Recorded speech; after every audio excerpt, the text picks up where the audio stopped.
Hey guys, Bill the Appraiser here with another episode of A Cubed, as I call it, all about appraisals. Topic today is square footage and why might it change or could it change from appraisal to appraisal. And I'm not saying all of these are good reasons necessarily. I'm just saying that, if people were to sit down and compare appraisals that have been done over the years, they might wonder, gosh, why did it have this square footage in this appraisal and this square footage in this appraisal and so on and so forth. So I've got a little list here, so if you see me glancing at my notes, you know what that's about. Part of it may be, what is the point of reference? And what I mean by that is maybe someone bought the house and, maybe the agent told them, oh, well, you're buying 2,500 square feet.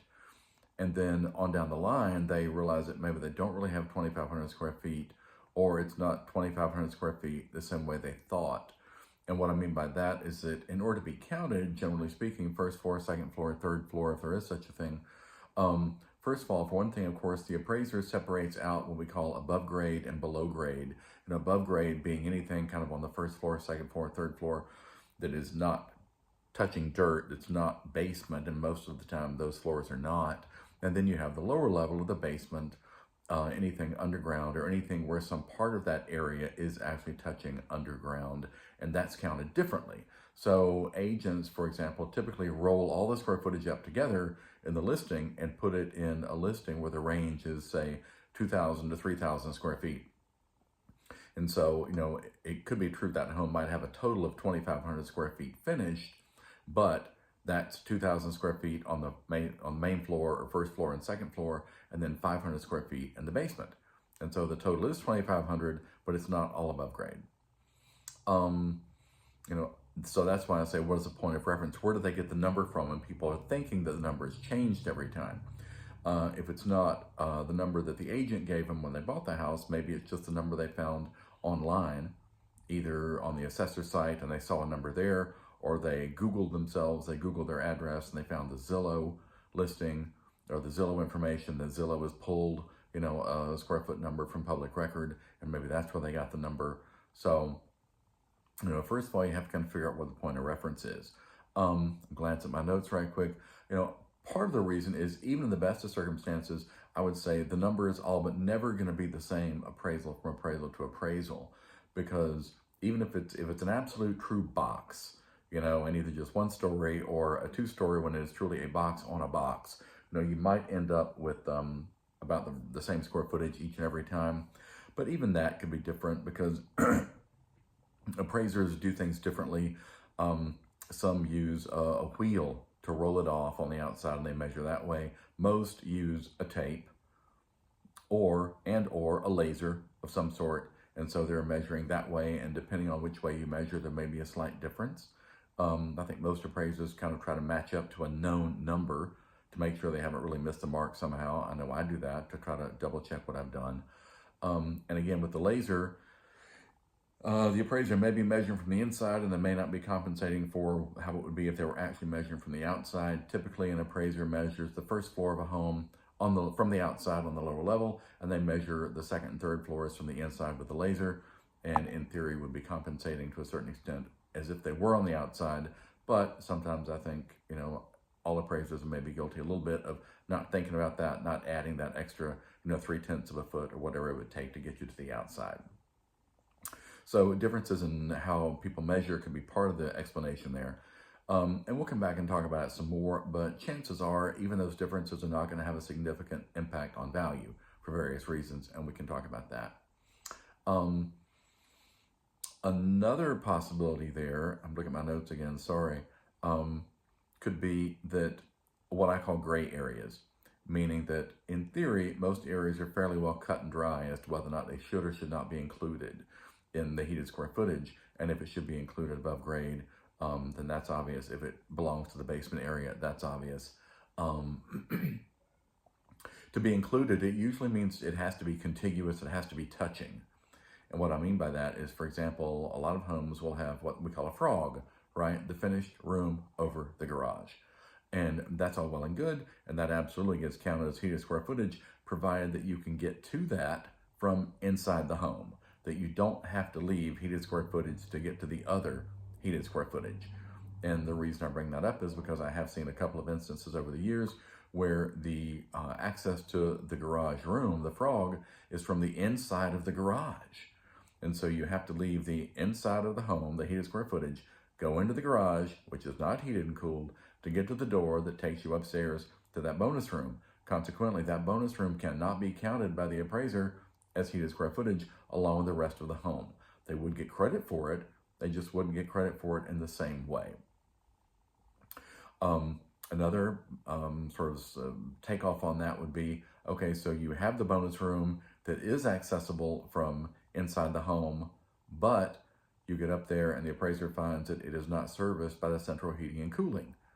Then potentially the appraiser might not give that credit as heated square footage because obviously it's not. If it just wasn't plumbed for that, if it doesn't have vents, doesn't have registers, then they would get credit for, the homeowners would get credit for that room in some other way, probably as a line item toward the bottom of the report as bonus room and X number of dollars assigned to that amenity. But that could be another reason why one appraiser might catch that, another appraiser might not catch that. And so one appraiser would give credit for it as heated square footage, another appraiser would not. And so that can account for some of those differences there as well. Again, so sorry, just taking a quick look here at my notes. Don't hate me. Could be just a simple mistake in that, for example, you might, as an appraiser, you might be on the outside looking at the house and say, oh, well, it's 2-story, but the second story is the same as the first, and so it's going to be the same square footage top and bottom. And so then the appraiser gets inside and they do their thing, and they don't realize that, yes, what they've already seen and said is true, but perhaps there is a cutout, like we call it, on the second floor, kind of an open to below kind of scenario where you have this nice big cutout area on the second floor where you can look down onto the foyer and whatnot. And so anything you can't walk on, you don't get credit for. I know I did a house years ago where it struck me as odd that it had sold twice in the last 5 years, and the finished square footage, as it appeared in MLS, was right at 100 square feet different, one listing to the other.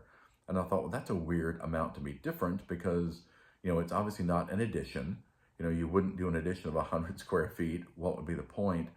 But when I got to the home and saw it up close and in person, the mystery was quickly solved because there was a 10 by 10 cutout on the second floor. 10 by 10 being 100 square feet. One appraiser picked up on it, one appraiser didn't. And consequently, we had that 100 square foot difference where one was a little more accurate than the other kind of thing. Another possibility for some of this is what I call gray areas, where in theory, maybe they just really should not be counted, but an appraiser might say, well, it's close enough or whatever. Sunrooms kind of fall into this category sometimes because very often a sunroom is not necessarily finished to the same degree as the rest of the home, but very often it is. Before I start getting comments, very often it is. On occasion, it's not. And also, on occasion, sunrooms, they are not serviced by the central heating and cooling. So those are a couple of your key things about whether or not something should be counted. Is it serviced by the central heating and cooling, and is it contiguous? Can you get from one part of the heated square footage to this other part of the square footage and not have to leave the heated square footage? So if the sunroom is serviced by the central heating and cooling, the chances are the appraiser will count that along with the rest of the square footage on that level of the home. And on occasion, even if it's not, it might be a relatively small area. And then kind of the rule of thumb sometimes about, well, if you have the doors open, it would likely receive enough heating and cooling from the general system that perhaps the appraiser might decide they're going to go ahead and count it anyway. And so those are just, a few of the reasons. There were a couple of other things I had down here I was going to mention, but that hits the highlights for sure.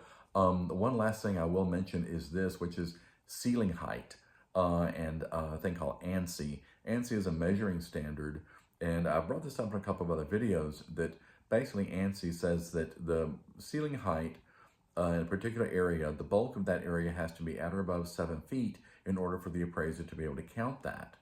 Otherwise, the appraiser would not be able to count it along with the rest of the normal ceiling height heated square footage, but the appraiser would likely give it credit somewhere else on the report, again, as additional square footage, maybe on the bottom line of the report or one of those areas. So they would get credit for it. This happens a lot on second floors, happens on second floors that were kind of an afterthought, that were done years after the home was completed. This ANSI rule, the 7-foot ceiling height thing also kicks in sometimes on bonus rooms where maybe because of the pitch of the roof, there is next to nothing in that bonus room that's at 7 feet or above. So again, the appraiser would not be able to count that even if it is heated and cooled, but they would give credit for it somewhere else in the report.